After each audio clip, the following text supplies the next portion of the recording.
na watu 54 Kenya, a boy from Butere you.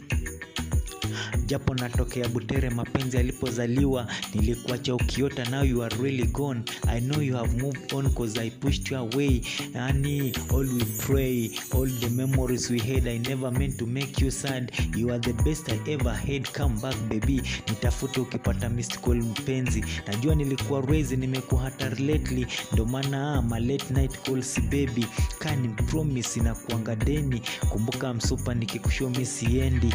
Kukakuja wengi nikaanza ushenzi, bado na kuenzi kutoka zile enzi. Nimeshindwa kumove on, haisongi damu nikaa imeklot, bado ile tishu inanuka your colon, na kutaka staki siezi move on. Mapenzi haya ni yale ya jana, tumeyabeba tangu jana, and I don't even remember January to December. Nilikuwa na kasirika ukinidungia, sahi hakuna hadi meso moja inaingia. 5 months inakaa kani 5 years, ukinirudia makosa mimi sitarudia msupa. Na kumedi hauna idea, sauti yako natamani tena kuisikia. Simu ina ring unaniringia, munisa na kumedia. I don't know, you don't know the reason, Yani love is for the way you look at me.